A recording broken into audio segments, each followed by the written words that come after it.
Very first thing that we have to focus on when it comes to the economic context of the newspaper industry is the ongoing decline in print sales of all newspapers. Now, this has two huge impacts on every newspaper. One, they're losing revenue from the lack of print sales, and two, the lack of print sales means they can no longer charge as much as they used to for advertising space, which means another hit to revenue.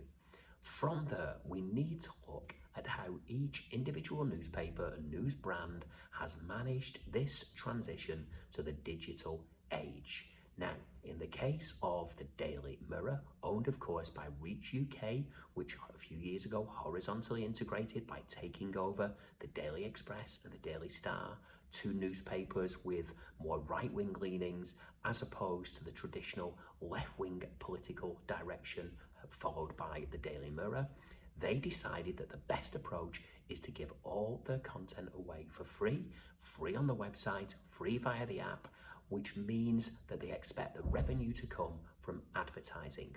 One of the implications of this, of course, is that those websites tend to be proliferating with clickbait style content that focuses on showbiz, celebrity, entertainment, frothy stories of that style, and lots of banner advertising on the website.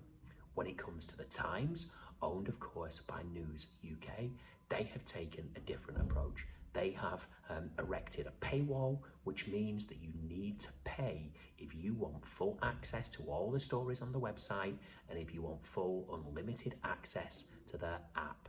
Now, the Times readership is of course traditionally ABC1, thought to be more wealthy. Perhaps that readership more inclined to pay for news, for comment, for sport coverage, for political coverage that they believe carries that prestige, the premium quality that they associate with the traditional Times brand.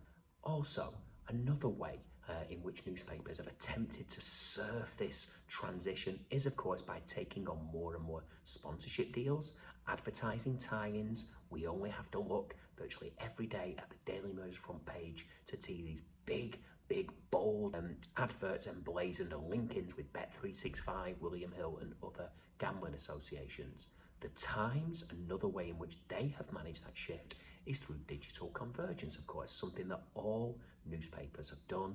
They have started a couple of years ago Times Radio, in which they discuss the stories of the day, often with the help of Times journalists. It's a way of promoting the Times as a prestigious news brand. It's another way in which their content can be delivered to that ABC1 audience digitally, because as I said right at the very start, print is in terminal decline, and this is the huge economic and existential crisis that the newspaper industry is facing in 2023, and I'm sure will go on facing for a couple more years until newspapers perish once and for all. RIP the print edition of the newspaper. So hope that gave you a few pointers for your media studies exam, and I'll see you soon.